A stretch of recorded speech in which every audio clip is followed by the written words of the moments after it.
Now, a new European Parliament has been inaugurated in Strasbourg. Politicians will submit their candidates by the end of Tuesday. They will elect a new president for the Parliament on Wednesday. But many leaders say they'd actually prefer the election to follow the appointment of the European Commission's president. Just to explain to you what is at stake here and how it all works, the presidency of the European Council, which is elected by the Council itself, that's this man, Donald Tusk. The Council presides over the 28 member states of the European Union. Then you've got the European Parliament, which elects the President of the European Commission, who will replace Jean-Claude Juncker. In addition, the jobs of EU Foreign Policy Chief and the head of the European Central Bank are up to be decided as well. And the EU Parliament also chooses its president. Its new session was inaugurated on Tuesday, as we say, after the elections in May. Not easy to keep up with, but we've got two men to help us out here. In a moment, we will talk to Laurence Lee in Strasbourg, but starting with Nadim Baba in Brussels. Tell us about the situation there, the difficulties in electing the leadership.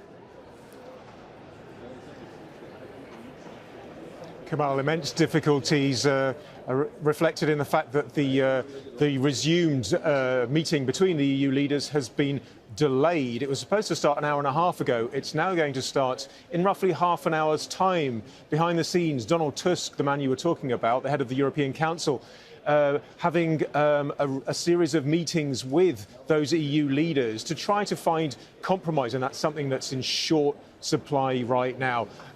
What we've seen in the last few days is basically a pushback against a plan that was hatched at that G20 summit over the weekend, which would have seen Dutch MEP Frans Timmermans, a socialist, take the top job of the head of the European Commission, the legislative body which proposes laws, which oversees national budgets and so on. There's been a pushback against him. Just in the last few hours, Poland's Prime Minister has said that it's going to be very difficult if he is still seen as the leading figure. The Czech Republic's Prime Minister says that his appointment would be a total catastrophe.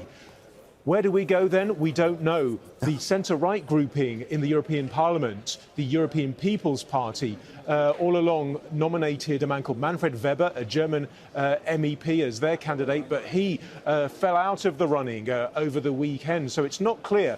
There have been a series of alternative names put forward by the EPP, and some people are now saying that Germany's Defence Minister Ursula von der Leyen is being proposed as an alternative from the centre-right, but it's really hard to say how long it's going to take. Yeah, OK. So Nadim Baba's in Brussels with that news. As we say, Laurence Lee's over at the European Parliament in Strasbourg. Maybe, Laurence, you can pick up on that point that Nadim was describing about the stalemate and tell us how Parliament could play a role in breaking that? Yeah, you see, what the thing that's really interesting is what usually happens is that there's a proposal for a new commission, EU Commission leader, that's made in Brussels, and it always gets rubber stamped, frankly, by the Parliament here. Whereas what's happening now, because everything in Europe is up for grabs, is because the Council of Europe can't decide who its nomination is. Then the European Parliament's thinking, well, look, if you can't make your mind up, then when we come to elect our European Parliament President tomorrow, maybe we can start to tell the European Commission what to do instead of them telling us what to do.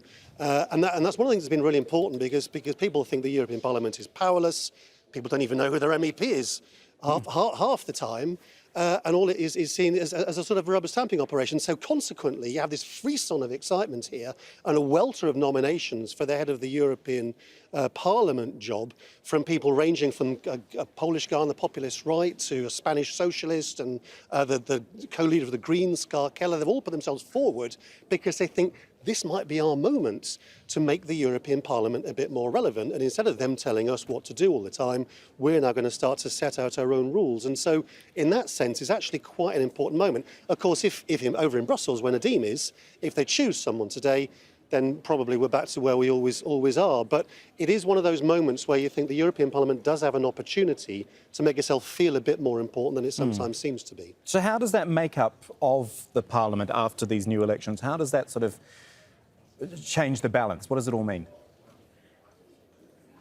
Well, I mean, clearly that sense of them feeling a bit empowered obviously is completely telescoped and magnified by the new makeup of the European Parliament from the European elections last month, when suddenly you still have the European People's Party, the centre-right, still the biggest bloc, but decreased. And on either side, you've got the Liberals and the Greens rising up, and the populists and the hard right. You had the spectacle of the Brexit Party from the UK, which is now the single biggest political party inside the European Parliament. They all turned their backs inside the chamber when they started to play the European anthem. You've got the Catalans protesting outside because Puigdemont isn't being allowed to take his seat because of the Spanish objection.